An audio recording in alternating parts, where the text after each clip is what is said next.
உங்களுக்கு என் அன்பின் வாழ்த்துக்களை தெரிவித்துக் கொள்கிறேன். சோஷியல் மீடியாவின் மூலமாய் பார்த்து கொண்டிருக்கிற ஒவ்வொரு தேவ பிள்ளைகளுக்கும் நான் இயேசுவின் நாமத்தினாலே வாழ்த்துக்களை தெரிவித்துக் கொள்கிறேன்.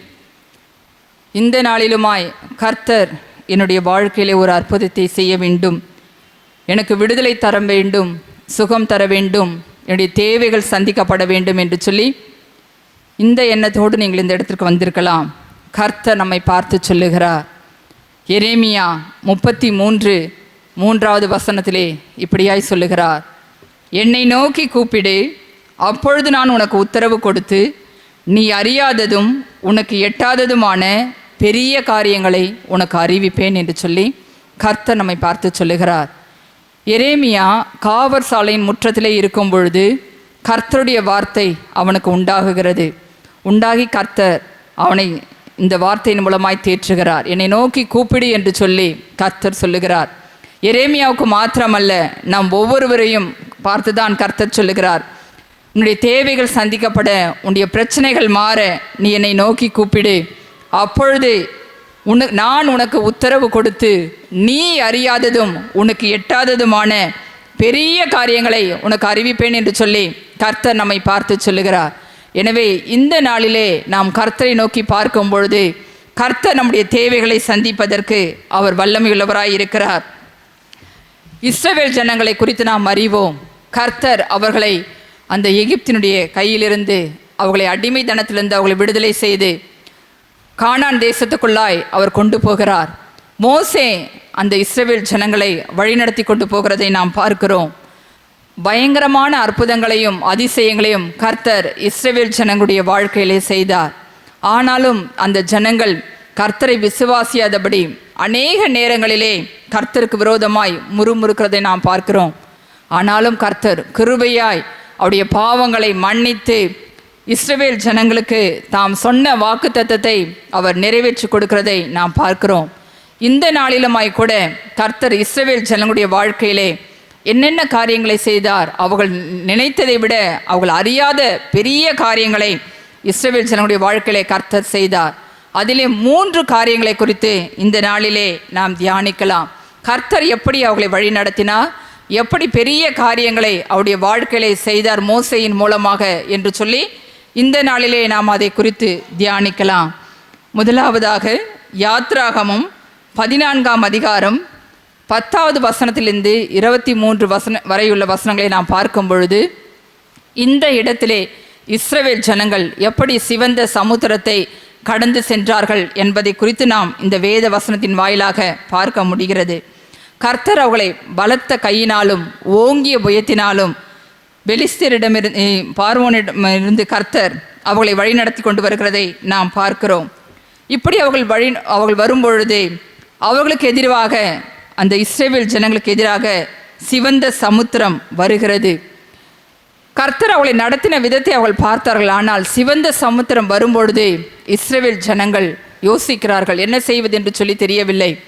அது மாத்திரமல்ல, அந்த இஸ்ரவேல் ஜனங்களை பின்தொடர்ந்து பார்வோன் வருகிறான், அவருடைய ரதங்கள் வருகிறது, அவருடைய குதிரை வீரர்கள் வருகிறார்கள். இதையெல்லாம் பார்த்த பொழுது இஸ்ரவேல் ஜனங்கள் மிகுந்த கலக்கம் அடைகிறார்கள்.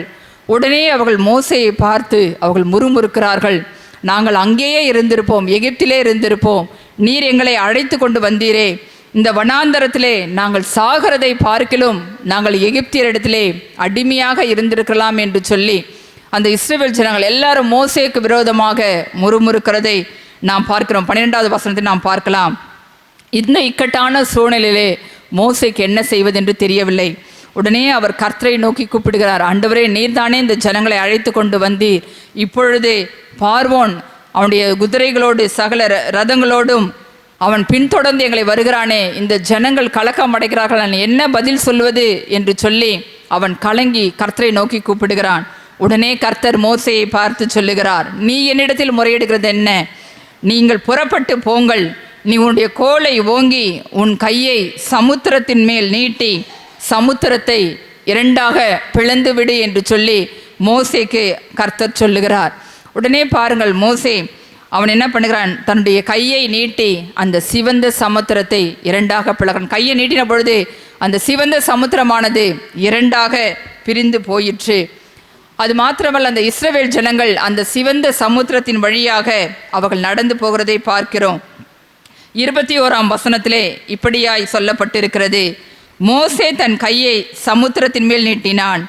அப்பொழுது கர்த்தர் ரா முழுதும் பலத்த கீழ்காற்றினால் சமுத்திரம் ஒதுங்கும்படி செய்து அதை வறண்டு போக பண்ணினார்.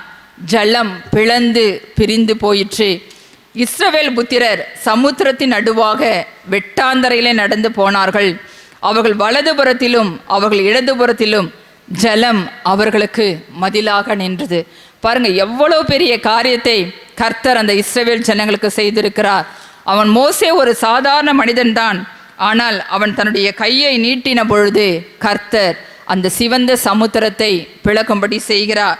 கீழ்காற்றினாலே அந்த சமுத்திரம் ஒதுங்கி 2 பகுதிகளாக நிற்கிறது. ஜலம் குவியலாக நின்றது என்று சொல்லி வலதுபுறத்திலும் இடதுபுறத்திலும் அவர்களுக்கு மதிலாக நின்றது.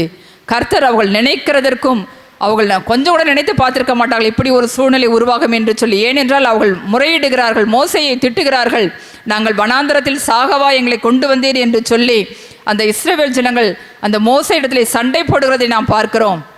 அவன் கர்த்தரை நோக்கி கூப்பிட்ட பொழுது கர்த்தர் பாருங்க ஒரு பெரிய அற்புதத்தை அவர் செய்கிறார். அந்த ஜலம் பிளந்து பிரிந்து போயிற்று. ஜனங்கள் வெட்டாந்தரையிலே நடந்து போனார்கள் என்று சொல்லி நாம் பார்க்கிறோம்.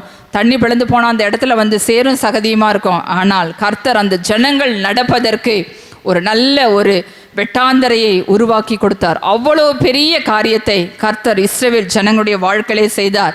அது மாத்திரமல்ல, இவர்களை பின்தொடர்ந்து அந்த பார்வோனும் அவனுடைய ரதங்களில் இருக்கிற சேனை வீரர்களோடு வருகிறார்கள். அவர்கள் வரும்பொழுது அவர்களும் அந்த சிவந்த சமுத்திரத்திலே வந்து விடுகிறார்கள். இவர்களை பின்தொடர்ந்து வந்து விடுகிறார்கள். உடனே கர்த்தர் சொல்லுகிறார், நீ உன்னுடைய கையை சமுத்திரத்தின் மேல் நீட்டு என்று சொல்லுகிறார். மோசே தன்னுடைய கையை நீட்டின பொழுது பாருங்க, அந்த பிளந்து பிரிந்து நின்ற அந்த ஜலமானது 2 மதிலாக நின்ற அந்த தண்ணீரானது அந்த பார்வோனையும் அவனுடைய சேனையையும் மூடிக்கொண்டதை நாம் பார்க்கிறோம். இஸ்ரவேல் ஜனங்கள் கடந்து போகும்பொழுது அவர்கள் வெட்டாந்தரையிலே கடந்து போய்விட்டார்கள். அவர்களை பின்தொடர்ந்து வந்த அந்த பார்வோனும் அவனுடைய சேனைகளும் பாருங்க அந்த சிவந்த சமுத்திரத்திலே அமிழ்ந்து மாண்டு போனார்கள். ஒருவனாகிலும் தப்பவில்லை என்று சொல்லி வேதம் சொல்லுகிறது. அவ்வளோ பெரிய காரியங்களை கர்த்தர் இஸ்ரவேல் ஜனங்களுக்கும் மோசேக்கும் செய்தார் என்று சொல்லி நாம் இந்த வேத வசனங்களின் வாயிலாக அறிந்து கொள்ள முடிகிறது. எனக்கு அன்பான சகோதரனே சகோதரியே, இந்த நாட்களிலுமாய் கூட உங்களுக்கு விரோதமாய் பகைவர்கள் எழும்பி வரலாம். உங்களை விரோதித்து எப்படியாகிலும் உங்களை அழித்து விடலாம் என்று சொல்லி அவர்கள் உங்களை பின்தொடர்ந்து வரலாம். உங்களுக்கு விரோதமாய் பல காரியங்களை செய்யலாம். ஆனால் நீங்கள் கர்த்தரை நோக்கி ஜெபிக்கும் பொழுது, கர்த்தரை நோக்கி கூப்பிடும் பொழுது, அந்த எதிரிகளை எப்படி எகிப்து பார்வோனையும் அவருடைய சேனையும் கர்த்தர் மடங்கடித்து அவர்களை ஒன்றுமில்லாமல் நிர்மூலமாக்கி போட்டாரோ, அதே போல உங்களுக்கு விரோதமாய் எழும்பி வருகிற எல்லா பொல்லாத மனிதர்களையும் கர்த்தர் சங்காரம் பண்ணி உங்களுக்கு ஒரு அற்புதத்தை உங்களுடைய வாழ்க்கையிலே செய்வார். மோசே கர்த்தரை நோக்கி கூப்பிட்டான், கர்த்தர் அவனுக்கு உதவி செய்தார். அதே போல நீங்கள் நெருக்கத்தின் மத்தியிலே, பிரச்சனைகளின் மத்தியிலே, போராட்டங்களின் மத்தியிலே கர்த்தரை நோக்கி கூப்பிடும் பொழுது கர்த்தர் நிச்சயம் உங்களுடைய எதிராளிகளை மடங்கடித்து உங்களை பாதுகாப்பார். அது மாத்திரமல்ல, நீங்கள் சிவந்த சமுத்திரத்தை எப்படி அவர்கள் ஈஸியாய் கடந்து சென்றார்களோ அதே போல உங்களுடைய வாழ்க்கையில் காணப்படுகிற பிரச்சனைகள், போராட்டங்கள் எல்லாவற்றையும் தாண்டி செல்வதற்கு என் தேவனாகிய கர்த்தர் உங்களுக்கு இரக்கம் பாராட்டுவார். இரண்டாவதாக நாம் பார்க்கும் பொழுது கர்த்தர் எப்படி அந்த இஸ்ரவேல் ஜனங்களுக்கு பெரிய காரியங்களை செய்தார் என்று சொல்லி நாம் பார்க்கலாம். அதே யாத்ராகமம் 15ஆம் அதிகாரம் 22 26 வரை உள்ள வசனங்களை நாம் பார்க்கும் பொழுது இந்த இடத்திலே அந்த இஸ்ரவேல் ஜனங்கள் மாராவிற்கு வருகிறார்கள். சூர் வனாந்தரத்திலே வந்து அவர்கள் வரும்பொழுது அங்கு தண்ணீர் கிடைக்கவில்லை. அந்த தண்ணீர் கிடைத்த தண்ணீர் கூட அங்கே பாருங்க அது கசப்பாய் இருந்தது. அந்த ஜனங்கள், இஸ்ரவேல் ஜனங்கள் அந்த தண்ணீரை குடிக்க முடியாமல் மிகவும் கஷ்டப்பட்டார்கள். உடனே அந்த ஜனங்கள் மோசேக்கு விரோதமாக முறுமுறுத்து நாங்கள் எண்ணத்தை குடிப்போம் என்று சொல்லி மோசேயை அவர்கள் திட்டுகிறதை நாம் பார்க்கிறோம். அதற்கு முன்பாக தான் கர்த்தர் ஒரு பெரிய அற்புதத்தை செய்து அந்த பார்வோனிடமிருந்து கர்த்தர் அவர்களை விடுதலை செய்து அவர்களை கொண்டு வருகிறார். அதையெல்லாம் அந்த இஸ்ரவேல் ஜனங்கள் பார்க்கிறார்கள். ஆனாலும் தண்ணீர் கிடைக்கவில்லை என்று சொல்லி அவர்கள் வரும்பொழுது 3 நாட்கள் அவர்கள் தண்ணீர் கிடையாமல் அந்த வனாந்தரத்திலே நடந்தார்கள். அந்த கிடைத்த தண்ணீர் கூட அந்த மாறாவில் வந்தபோது அவளுக்கு தண்ணீர் கிடைக்கிறது. ஆனால் அந்த தண்ணீர் கூட கசப்பாய் இருந்தது, குடிக்க முடியாதபடி அது கசப்பாய் இருந்ததினாலே அவர்கள் மிகவும் மோசேக்கு விரோதமாக முறுமுறுக்கிறார்கள். உடனே மோசே கர்த்தரை நோக்கி கூப்பிடுறான். ஏனென்றால் மோசேக்கு என்ன செய்வது என்று தெரியவில்லை. அவன் எந்த காரியமாக இருந்தாலும் கர்த்தரை கேட்டு கேட்டு நாம் செய்கிறதை நாம் பார்க்கிறோம். அப்படியா இந்த ஜனங்கள் முறுமுறுக்கும் பொழுது மோசே கர்த்தரை நோக்கி கூப்பிடுகிறான். 25வது வசனத்தை நாம் பார்க்கிறோம். மோசே கர்த்தரை நோக்கி கூப்பிட்டான். அப்பொழுது கர்த்தர் மோசேக்கு ஒரு மரத்தை காண்பித்தார். அதை அவன் தண்ணீரில் போட்டவுடனே அது மதுரமான தண்ணீராயிற்று என்று சொல்லி இந்த 25வது வசனத்தை நாம் பார்க்கிறோம். கர்த்தர் மறுபடியும் மோசேக்கு ஒரு மரத்தை காண்பிக்கிறார். அந்த மரத்தை நீ அதில் தண்ணீரிலே போடு, அது போட்டவுடனே அது குடிப்பதற்கு நல்ல ஏற்ற தண்ணீராக மாறிவிடும் என்று சொல்லி கர்த்தர் மோசேனிடத்தில் சொல்லுகிறார். உடனே மோசே கர்த்தர் காண்பித்தபடியே அந்த மரத்தை வெட்டி தண்ணீரிலே போடுகிறான். பாருங்க, அது தண்ணீரில் போட்ட உடனே அந்த தண்ணீர் மதுரமாயிற்று என்று சொல்லி நாம் பார்க்கிறோம். அதன் பின்பாக அந்த இஸ்ரவேல் ஜனங்கள் அந்த கசப்பாயிருந்த அந்த தண்ணீர் மாறி மதுரமாய் மாறின தண்ணீரை குடித்து அவர்கள் சந்தோஷமாக இருந்திருப்பார்கள். அப்படி ஒரு சாதாரண மரம்தான், ஆனால் அந்த கசப்பாயிருந்த தண்ணீரை கர்த்தர் அந்த நாளிலே அவர்களுக்கு மதுரமாய் மாற்றி கொடுத்தார். இன்றைய நாளிலுமாய் கூட உங்களுடைய வாழ்க்கையில் கூட சில கசப்புகள் ஏற்பட்டு இருக்கலாம். இந்த கசந்த வாழ்க்கை என்று சொல்லி நீங்கள் சோர்ந்து போய் நீங்கள் ஜெபித்து கொண்டு இருக்கலாம். கர்த்தர் அந்த கசந்த வாழ்க்கையை மாற்றுவதற்கு அவர் வல்லமையுள்ளவராய் இருக்கிறார். கலாத்தியர் 3:13 சொல்லப்பட்டிருக்கிறது, மரத்திலே தூக்கப்பட்ட எவனும் சபிக்கப்பட்டவன் என்கிற வேத வசனத்தின்படி நியாயப்பிரமாணத்தின்படி கிறிஸ்து நமக்காக சாபமாகி நியாயப்பிரமாணத்தின் சாபத்திற்கு நம்மை நீங்களாக்கி மீட்டு கொண்டார். இயேசு கிறிஸ்து நமக்காக அவர் சிலுவை மரணத்தை சுமந்தார். பாருங்கள், நம்முடைய பாடுகள், அவமானங்கள், நம்முடைய வேதனைகள், உபத்திரவங்கள், கசப்புகள் எல்லாவற்றையும் இயேசு சிலுவையிலே சுமந்து தீர்த்தார். எனவே அந்த கல்வாரியின் சிலுவையில் அண்டே நாம் வந்து நிற்கும் பொழுது கர்த்தர் நம்முடைய கசப்புகளை மாற்றுவதற்கு அவர் வல்லமையுள்ளவராயிருக்கிறார். எப்படி இந்த இஸ்ரவேல் ஜனங்களுடைய வாழ்க்கையிலே அந்த கசப்பாயிருந்த தண்ணீரை கர்த்தர் மதுரமாய் மாற்றினாரோ, அதே போல் உங்களுடைய வாழ்க்கையில காணப்படுகிற எல்லா கசப்புகளையும் மாற்றி உங்கள் வாழ்க்கையை செழிப்பாய் மதுரமாய் மாற்றுவதற்கு என் ஆண்டவராகிய இயேசு கிறிஸ்து வல்லமையுள்ளவராயிருக்கிறார். நாம் செய்ய வேண்டிய காரியம், மோசே கர்த்தரை நோக்கி கூப்பிட்டான். அப்படியாய் நாம் கர்த்தரை நோக்கி கூப்பிடும் பொழுது கர்த்தர் நம்முடைய வாழ்க்கையில காணப்படுகிற எல்லா கசப்புகளையும் மாற்றுவதற்கு அவர் போதுமானவராயிருக்கிறார். மூன்றாவதாக இஸ்ரவேல் ஜனங்களுக்கு கர்த்தர் செய்த ஒரு காரியம் என்னவென்று சொன்னால், என்னாகமம் 11ஆம் அதிகாரம் 11 15 வரையுள்ள வசனங்களில் நாம் பார்க்கும் பொழுது இதே இஸ்ரவேல் ஜனங்கள் மோசேயை பார்த்து சொல்லுகிறார்கள், நாங்கள் வந்து இறைச்சி சாப்பிட வேண்டும் என்று சொல்லி. பாருங்க, கர்த்தர் அவர்களுக்கு மன்னாவை கொடுத்து அவர்களை போஷித்தார். அது மிகுந்த ருசியாய் இருந்தது. ஆனாலும் அந்த ஜனங்கள் சோர்ந்து போய், எத்தனை நாட்கள் தான் நாங்கள் மன்னாவையே சாப்பிட்டு கொண்டிருப்பது, எங்களுக்கு இறைச்சி வேண்டும் என்று சொல்லி மோசேயை பார்த்து அவர்கள் முறுமுறுக்கிறதை நாம் பார்க்கிறோம். மோசேக்கு என்ன செய்வது என்று தெரியவில்லை. உடனே அவர் என்ன பண்ணுகிறார், கர்த்தரை நோக்கி கூப்பிடுகிறார்.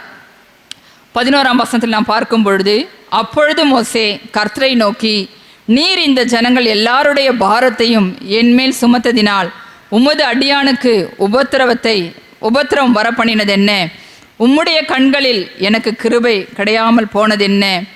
இவருடைய பிதாக்களுக்கு நான் ஆணையிட்டு கொடுத்த தேசத்துக்கு நீ இவர்களை முளையுண்கிற பாலகனை தகப்பன் சுமந்து கொண்டு போவது போல உன் மார்பிலே அணைத்து கொண்டு போ என்று நீர் என்னுடைய சொல்லும்படி இந்த ஜனங்களை எல்லாம் கற்பந்தரித்தேனோ, இவர்களை பெற்றது நானோ என்று சொல்லி அவன் கர்த்தரை பார்த்து அவன் வேதனையோடு சொல்வதை நாம் பார்க்கிறோம். இந்த ஜனங்கள் எல்லாரும் அதன் கீழே உள்ள வசனங்களை பார்க்கும் பொழுது அவன் தன்னுடைய உபத்திரவத்தை, அந்த ஜனங்களால் அவன் படுகிற வேதனையை கர்த்தரிடத்திலே முறையிடுகிறான். நான் இந்த ஜனங்களை பெற்றேனா? இவர்களெல்லாம் என்னுடைய ஜனங்கள், நீர் தானே இவளை அழைத்து கொண்டு போக சொன்னீர். இப்பொழுது இந்த ஜனங்கள் இறைச்சி கேட்டு அழுகிறார்களே, நான் என்ன செய்வேன் என்று சொல்லுகிறான். அது மாத்திரமல்ல, இந்த ஜனங்கள் எல்லாரையும் நான் ஒருவனாய் தாங்கக்கூடாது, இது எனக்கு மிஞ்சின பாரமாய் இருக்கிறது. உம்முடைய கண்களிலே எனக்கு கிருபை கிடைத்ததானால் இப்படி எனக்கு செய்யாமல் என் உபத்திரவத்தை நான் காணாதபடிக்கு இப்பொழுதே என்னை கொன்று போடும் என்று வேண்டிக் கொண்டான். பாருங்க, அந்த அளவு நெருக்கம் மோசேக்கு. கர்த்தர் அவனை அழைக்கும்போது சொல்லுகிறான், அவன் கேட்கிறான், கர்த்தருடைய கண்களிலே எனக்கு கிருபை கிடைக்க வேண்டும் என்று சொல்லி யாத்ராகமம் 33ஆம் அதிகாரத்திலே சொல்லும் பொழுது 17வது வசனத்திலே கர்த்தர் அவனை பார்த்து சொல்லுகிறார், என் கண்களிலே உனக்கு கிருபை கிடைத்தது என்று சொல்லி மோசேயை பார்த்து சொல்லுகிறார். இப்படியாய் கர்த்தருடைய கண்களிலே கிருபையை பெற்றுக்கொண்ட மோசே தான் சொல்லுகிறார், ஆண்டவரே உம்முடைய கிருபையை நான் இழந்து போய்விட்டேனோ, இந்த ஜனங்கள் என்னை இப்படியாய் வேதனைப்படுத்துகிறார்களே, உம்முடைய கண்களை எனக்கு ஏன் கிருபை கிடைக்கல, பாருங்கள் உங்கள் படுகிற வேதனை என்னால் தாங்க முடியவில்லை, என்னை கொன்று போட்டு விடும் என்று சொல்லி அவன் சொல்லுகிறான். அப்போ எந்த அளவுக்கு அவன் உபத்திரவத்தின் மத்தியிலே, நெருக்கத்தின் மத்தியிலே அவன் அந்த வார்த்தையை சொல்லியிருப்பான் என்பதை நம்மால் புரிந்து கொள்ள முடிகிறது. அவனுக்கு வேற வழி தெரியல, உடனே கர்த்தரை நோக்கி கூப்பிடுகிறான். கர்த்தர் சொல்லுகிறார், நான் அந்த ஜனங்களுக்கு இறைச்சியை கொடுப்பேன், அவர்கள் ஒரு நாட்கள் அல்ல 1 மாதம் வரைக்கும் அவங்களுக்கு இறைச்சியை கொடுத்து நான் அவர்களை போஷிப்பேன் என்று சொல்லி மோசேயின் இடத்திலே கர்த்தர் வாக்கு கொடுக்கிறார். அவனால் அதை ஏற்றுக்கொள்ள முடியவில்லை. 21ஆம் வசனம் இப்படியாய் சொல்லுகிறது, அதற்கு மோசே, என்னோடு இருக்கிற காலாட்கள் 6 லட்சம் பேர் 1 மாதம் முழுவதும் புசிக்கும்படி அவர்களுக்கு இறைச்சி கொடுப்பேன் என்று சொன்னீரே, ஆடு மாடுகளை அவர்களுக்காக அடித்தாலும் அவர்களுக்கு போதுமா? சமுத்திரத்து மச்சங்களை எல்லாம் அவர்களுக்காக சேர்த்தாலும் அவர்களுக்கு போதுமா என்று சொல்லி அவன் மோசே கர்த்தரை பார்த்து கேட்கிறான். ஏனென்றால் அவனால் அதை நம்ப முடியவில்லை. 6 லட்சம் ஜனங்களை நான் வழி நடத்தி கொடுக்கிறேன், புருஷன் மாத்திரம். பாருங்க, அப்போ அவன் எவ்வளோ கஷ்டப்பட்டிருப்பான். இதுக்கெல்லாம் எப்படி ஆண்டவரை கிடைக்கும்? அவன் அந்த நேரத்தில் அவனால் அந்த ஜனங்கள் படுத்தின வேதனை அவன் அப்படியாய் கர்த்தரிடத்திலே கேட்கிறான். எப்படி சமுத்திரத்தினுடைய மச்சங்களை எல்லாம் கொண்டு வந்து சேர்த்தால் கூட இந்த ஜனங்களுக்கு போதாதே என்று சொல்லி அவன் அவிசுவாசமாய் கர்த்தரை நோக்கி கேட்கிறதை நாம் பார்க்கிறோம். உடனே கர்த்தர் அவனுக்கு பதில் கொடுக்கிறார். கர்த்தருடைய கை குறுகி இருக்கிறதோ, என் வார்த்தையின்படி நடக்குமோ நடவாதோ என்று நீ இப்பொழுது காண்பா என்று சொல்லி கர்த்தர் அவனை ஆறுதல் படுத்துகிறார். அவன் அவிசுவாசத்தோடு இது எப்படி ஆண்டவரே நடக்கும் என்று சொல்லி அவன் யோசித்து கேட்கும் பொழுது கர்த்தர் சொல்லுகிறார், என்னுடைய கை குறுகி இருக்கவில்லை, இப்பொழுது அதை நடக்கும், நீ காண்பாய் என்று சொல்லி அவனை ஆறுதல் படுத்தி தைரியப்படுத்துகிறதை நாம் பார்க்கிறோம். கர்த்தர் சொன்னது மாத்திரமல்ல, அப்படியே அந்த காரியத்தை செய்து முடித்தார். 31வது வசனத்தில் பாருங்க, அப்பொழுது கர்த்தரிடத்திலிருந்து புறப்பட்ட ஒரு காற்று சமுத்திரத்திலிருந்து காடைகளை அடித்து கொண்டு வந்து பாளையத்தை சுற்றிலும் இந்த பக்கம் 1 நாள் பிரயாணம் மட்டும் அந்த பக்கம் 1 நாள் பிரயாணம் மட்டும் தரையின் மேல் 2 முழ உயரம் விழுந்து கிடக்க செய்தது. அப்பொழுது ஜனங்கள் எழுந்து போகிறாங்க. பாருங்க, அதை போய் சேகரித்துக் கொள்ளுகிறார்கள். ஒரே ஒரு காற்றை கர்த்தர் அந்த சமுத்திரத்திலிருந்து புறப்பட பண்ணுகிறார். உடனே காடைகள் கொண்டு வந்து அந்த பாளையத்தில் விழுந்து கிடக்கிறது. பாருங்க, ஜனங்கள் போய் அந்த காடைகளை எல்லாம் பொறுக்கி கொண்டு அவர்கள் அந்த இறைச்சி சாப்பிடுகிறார்கள் என்று சொல்லி அதன் பின்பதாக வருகிற வசனத்தில் நாம் பார்க்கிறோம். அது மோசேக்கு கூட அப்படி ஒரு காரியம் நடக்குமா என்று சொல்லி அவன் யோசனை இருந்தான். ஆனால் கர்த்தர் அவனுக்கு அறியாததும் அவனுக்கு எட்டாததுமான பெரிய காரியங்களை அந்த நாளிலே மோசேயினுடைய வாழ்க்கையிலும் இஸ்ரவேல் ஜனங்களுடைய வாழ்க்கையிலும் கர்த்தர் செய்கிறதை நாம் பார்க்கிறோம். அப்படியா இந்த நாளிலுமாய் கூட நம்முடைய தேவைகளை நிறைவேற்றுவதற்கு ஆண்டவராகிய இயேசு கிறிஸ்து அவர் போதுமானவராய் இருக்கிறார். ஒருவேளை மோசேயை போல நாம் இது இப்படி நடக்குமோ, எப்படி ஆண்டவரே என்று கூட நாம் யோசிக்கலாம். ஆனால் கர்த்தருடைய கை குறுகி இருக்கவில்லை. அவருடைய வார்த்தைகள் ஒரு நாளும் வீணாய் போனதில்லை. வானமும் பூமியும் ஒழிந்து போனாலும் கர்த்தருடைய வார்த்தைகள் ஒரு நாளும் ஒழிந்து போவதில்லை என்று சொல்லி நாம் பார்க்கிறோம். கர்த்தர் சொல்ல ஆகும், அவர் கட்டளையிட நிற்கும். அவர் மோசேக்கு சொன்னார், நான் இந்த ஜனங்களுடைய தேவைகளை சந்திப்பேன், 1 மாதம் வரைக்கும் காடைகள் இருக்கும், அந்த இறைச்சியை புசிப்பார்கள் என்று சொல்லி சொன்னார். அதே போல பாருங்க, அந்த ஜனங்கள் 1 மாதம் வரைக்கும் புசிக்கும்படியாய் கர்த்தர் கிருபை செய்தார். அப்படியாய் நம்முடைய வாழ்க்கையில கூட காணப்படுகிற எல்லா குறைவுகளையும் மாற்றுவதற்கு கர்த்தர் வல்லமையுள்ளவராய் இருக்கிறார். நம்முடைய தேவைகள் சந்திக்கப்பட, நம்முடைய பிரச்சனைகள் மாற, குறைவுகள் மாற, நம்மளுக்கு விடுதலை கிடைக்க, சுகம் கிடைக்க நாம் கர்த்தரை நோக்கி கூப்பிடும் பொழுது கர்த்தர் நாம் நினைப்பதற்கும் வேண்டிக் கொள்வதற்கும் நாம் அறியாததும் எட்டாததுமான பெரிய காரியங்களை நம்முடைய வாழ்க்கையிலே செய்து கர்த்தர் நம்மளை மனமகிழ்ச்சி ஆக்குவார். பாருங்க, இயேசு கிறிஸ்து வாழ்ந்த நாட்களிலே அநேக அற்புதங்களை செய்தார். அவர் செய்த அற்புதங்களை எழுதுவதற்கு இந்த ஒரு புஸ்தகம் போதாது என்று சொல்லி யோவான் சொல்லுகிறார். அப்படியாய் அநேக காரியங்களை கர்த்தர் செய்தார். அதில் ஒரே ஒரு காரியத்தை மாத்திரம் நான் சொல்ல விரும்புகிறேன். யோவான் 13ஆம் அதிகாரத்திலே அவர் மரித்த லாசருவை 11ஆம் அதிகாரத்திலே நாம் பார்க்கும் பொழுது அவர் எப்படி லாசருவை உயிரோடு எழுப்பினார் என்று சொல்லி நாம் பார்க்கிறோம். பாருங்க, லாசரு மரித்து 4 நாட்கள் ஆயிற்று. அவனை கல்லறையில் வைத்து மூடிவிட்டார்கள். இந்த நிலைமையில இயேசுக்கு அது நன்றாய் தெரியும். ஆனாலும் அவர் தாமதமாக அந்த இடத்திலே செல்லுகிறார்.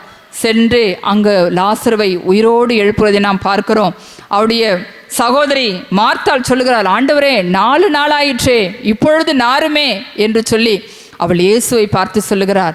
ஆனால் இயேசு சொல்லுகிறார், நீ விசுவாசித்தால் தேவனுடைய மகிமையை காண்பாய் என்று சொல்லுகிறார். மார்த்தாளுக்கு மாத்திரமல்ல, நமக்கும் அந்த வார்த்தை தான்.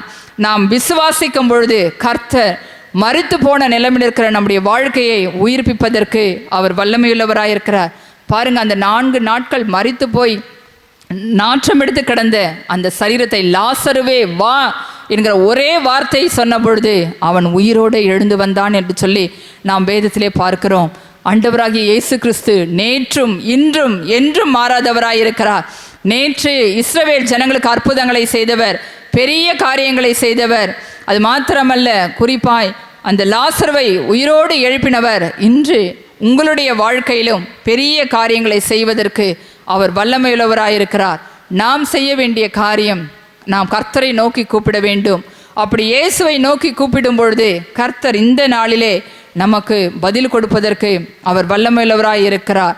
உலக பிரகாரமான ஆசீர்வாதங்களை காட்டிலும் ரட்சிப்பு, பரிசுத்தாவின் அபிஷேகம் நமக்கு பெரிய காரியம். ஏனென்றால் நாம் பரலோகத்திற்கு கொண்டு போய் சேர்க்கிற அந்த ஒரு ரட்சிப்பின் அனுபவத்தை விட பெரிய காரியம் நமக்கு இந்த உலகத்திலே எதுவும் கிடையாது. எனவே நாம் ரட்சிப்பை வாஞ்சிக்க வேண்டும், பரிசுத்தாவினுடைய அபிஷேகத்தை பெற்றுக்கொள்ள வேண்டும். ஆவின் வரங்களையும் கனிகளையும் நாம் வாஞ்சிக்கும் பொழுது கர்த்தர் இம்மைக்குரிய காரியங்களையும் நமக்கு கொடுத்து ஆசீர்வதிப்பார். கர்த்தருடைய வார்த்தை சொல்லுகிறது, முதலாவது தேவனுடைய ராஜ்யத்தையும் அவருடைய நீதியையும் தேடுங்கள், அப்பொழுது இவைகள் எல்லாம் உங்களுக்கு கூட கொடுக்கப்படும். நாம் தேவனுடைய காரியங்களை, ரட்சிப்பை, அபிஷேகத்தை, அவருடைய வல்லமைகளை நாம் தேடும் பொழுது கர்த்தர் உலக பிரகாரமான ஆசீர்வாதங்களினாலே நம்மை ஆசீர்வதித்து உயர்த்துவார். இஸ்ரவேல் ஜனங்களுக்கு பெரிய காரியங்களை செய்தவர். மோசே நினைத்ததற்கும் வேண்டிக் கொண்டதற்கும் அதிகமாய் எண்ணற்ற காரியங்களை செய்த தேவன் இன்று உங்களுடைய வாழ்க்கையிலே பெரிய காரியங்களை செய்து அவர் உங்களை ஆசீர்வதிப்பார். கர்த்தர் அப்படி உங்களை ஆசீர்வதிக்கும்படியா நாம் ஜெபிக்கலாம். அன்பின் பரலோக பிதாவே, நன்றியோடு துதிக்கிறேன் ஆண்டவரே, ஸ்தோத்திரிக்கிறேன் தகப்பனே. என்னை நோக்கி கூப்பிடு, அப்பொழுது நான் உனக்கு உத்தரவு கொடுத்து நீ அறியாததும் உனக்கு எட்டாததுமான பெரிய காரியங்களை உனக்கு அறிவிப்பேன் என்று சொல்லி ஆண்டவரே வாக்குத்தத்தம் செய்திருக்கிறீர். உமக்கு ஸ்தோத்திரம். குறிப்பாக இஸ்ரவேல் ஜனங்கள் ஆண்டவரே அவள் வழி நடத்தினீர். ஆண்டவரே அடிமை தனத்திலிருந்து அவளை மீட்டு கொண்டு வழி நடத்தினீர். அதே போல தகப்பனுடைய வாழ்க்கையிலே வந்த எல்லா காரியங்களையும் ஆண்டவரை தடைகளையும் தகர்த்தெறிந்து நீர் அவளுக்கு பெரிய காரியங்களை செய்து ஆண்டவரே அவளை ஆசீர்வதித்தீர். மோசே உம்மை நோக்கி கூப்பிட்ட பொழுதெல்லாம் ஆண்டவரே நீர் அவனுக்கு கிருபை பாராட்டினீர். இஸ்ரவேல் ஜனங்களுக்கு உதவி செய்தீர் ஆண்டவரே. அப்படியா இந்த நாளிலுமாய் ஆண்டவரே இயேசுவே எனக்கு இந்த காரியத்திலே உதவி செய்யும் என்று சொல்லி யாரெல்லாம் உம்மை நோக்கி கூப்பிடுகிறார்களோ என் தேவனாகிய கர்த்தர் இப்பொழுது நீர் அவர்களுக்கு மனமிறங்குவீராக. இஸ்ரவேல் ஜனங்களுக்கு இரக்கம் பாராட்டினீரே.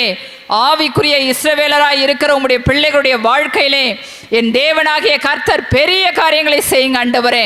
அப்பா நீர் பெரிய காரியங்களை செய்கிற தேவன், ஒருவராய் பெரிய அதிசயங்களை செய்கிற தேவன் ஆண்டவரே. உம்முடைய பிள்ளைகளுடைய வாழ்க்கையிலே ஆண்டவரே அவர்கள் வேண்டிக் கொள்வதை நீர் கொடுத்து அவளை ஆசீர்வதிப்பீராக. கர்த்தருடைய வார்த்தை ஆண்டவருடைய கை குறுகி இருக்கிறதோ என்று சொன்னீரே. ரட்சிக்க கூடாது அப்படி கை குறுகி இருக்கவில்லை, கேட்கக்கூடாது அப்படி செவி மந்தமாகவில்லை ஆண்டவரே. உம்முடைய பிள்ளைகள் உம்மை நோக்கி விசுவாசத்தோடு ஜெபிக்கும் பொழுது அப்பா நீர் வானத்தின் வாசல்களை திறந்து அவருடைய தேவைகளை சந்திங்க. அவளுக்கு எதிராய் வழுகிற எல்லா ஆண்டவரே சத்துருக்களையும் நீர் முறியடிப்பீராக. எப்படி பார்வோனையும் அவருடைய சேனையும் சிவந்த சமுத்திரத்திலையும் முறியடித்து இஸ்ரவேல் ஜனங்களுக்கு விடுதலையை கட்டளையிட்டீரோ, அதே போல உம்முடைய பிள்ளைகளுக்கு விரோதமாய் எழும்பி வருகிற எல்லா அந்தகார வல்லமைகளையும் விக்கிரக வல்லமைகளையும் மந்திர கிரியைகளையும் நசரேயனாகிய இயேசு கிறிஸ்துவின் வல்லமையுள்ள நாமத்தினாலே நான் கட்டுகிறேன் ஆண்டவரே. உம்முடைய பிள்ளைகளை தொடக்கூடாது ஆண்டவரே. நீர் அவர்களை பாதுகாத்துக் கொள்வீராக. அது மாத்திரமல்ல தகப்பனே, மாறாவின் கசப்பான தண்ணீரை மதுரமாய் மாற்றினீரே. உம்முடைய பிள்ளைகளுடைய வாழ்க்கையில காணப்படுகிற கசப்புகள் மாறட்டும் ஆண்டவரே. இருதயத்தினுடைய கசப்புகளை மாற்றுகிறவர் நீர் ஆண்டவரே. எங்களுடைய கசப்புகளை மாற்றும்படியாய் நீர் சிலுவையிலே ஆண்டவரே எங்களுடைய எல்லாவற்றையும் பாரங்களையும் அவமானங்களையும் ஆண்டவரே நிந்தனைகளையும் சுமந்து தீர்த்தீர். ஒரு விசை அதை நினைத்தருளும் ஆண்டவரே. அப்பா, உம்முடைய பிள்ளைகள் உம்மை நோக்கி கூப்பிட்டு ஆண்டவரே இந்த கசந்த வாழ்க்கையை மாற்றி என்னை ஆசீர்வதியும் என்று சொல்லி ஜெபிக்கும் பொழுது கட்டாயம் நீர் அவர்களுக்கு மனம் இறங்குவீராக. ஆண்டவரே, அந்த மாறாவி நீரை மதுரமாய் மாற்றினது போல உம்முடைய பிள்ளையுடைய வாழ்க்கை நீர் மதுரமாய் மாற்றுங்க ஆண்டவரே. நீர் அப்படியே செய்ய போகிறபடினால உமக்கு நன்றி ஆண்டவரே. அது மாத்திரமல்ல தகப்பனே, இஸ்ரவேல் ஜனங்கள் விரும்பின பொழுது ஆண்டவரே அவங்களுக்கு நீர் காடைகளை கொடுத்து ஆசீர்வதித்தீர் ஆண்டவரே. அப்படியாய் நாங்கள் ஜெபிக்கிறோம் ஆண்டவரே. அவர்கள் என்னென்ன காரியங்களுக்காய் ஜெபிக்கிறார்களோ என் தேவனாகிய கர்த்தர் அவருடைய குறைவுகளை நிறைவாக்குங்க ஆண்டவரே. ஒருவேளை அது அவர்களுக்கு ஆண்டவரே பெரிய காரியமாய் இருந்தாலும் என் தேவனாகிய உமக்கு அது லேசான காரியம் ஆண்டவரே. பலம் உள்ளவனுக்காகிலும் பலன் இல்லாதவனுக்காகவும் உதவி செய்வது உமக்கு லேசான காரியம் என்று சொல்லி வேதம் சொல்லுகிறது. ஆண்டவரே, நம்முடைய பிள்ளைகளுக்கு ஆண்டவரே பெரிய காரியங்களை செய்யுங்க ஆண்டவரே. எந்த காரியத்திலே அற்புதம் வேண்டும் ஆண்டவரே, சுகம் வேண்டும், விடுதலை வேண்டும், தேவைகள் சந்திக்கப்பட வேண்டும் என்று சொல்லி உம்மை நோக்கி கூப்பிடுகிறார்களோ இப்பொழுது நீர் அவளுக்கு ஒரு அற்புதத்தை செய்யுங்க ஆண்டவரே. ஆண்டவரே, நீர் அற்புதங்களை செய்கிற தேவன். கர்த்தர் நமக்கு பெரிய காரியங்களை செய்தார் என்று சொல்லி ஆண்டவரே நாங்கள் உம்மை துதிக்க ஸ்தோத்தரிக்க ஆண்டவரே நீர் அவளுக்கு உதவி செய்யும்படியாய் நான் ஜெபிக்கிறேன். நீர் அப்படியே செய்ய போகிறபடினால உமக்கு நன்றி ஆண்டவரே. நாங்கள் விசுவாசிக்கிறோம். மரித்து போன லாசருவை உயிரோடு எழுப்பி ஆண்டவரே அந்த குடும்பத்தாருக்கு சமாதானத்தையும் ஆண்டவரே ஆறுதலையும் கொடுத்தது போல உடைய பிள்ளைகளுடைய வாழ்க்கையில ஆண்டவரே எல்லாம் முடிந்தது போனது என்கிற நிலைமையை மாற்றுக ஆண்டவரே. உயிர் பெற செய்கிற தேவன் நீர் உயிர்ப்பிப்பீராக. உம்முடைய வல்லமையை விளங்க பண்ணுங்க ஆண்டவரே. நீர் அப்படியே செய்ய போகிற அப்படின்னால உமக்கு நன்றி ஏசப்பா. இயேசு கிறிஸ்துவின் வல்லமையுள்ள நாமத்தில் ஜெபிக்கிறேன் நல்ல பிதாவே, ஆமேன்.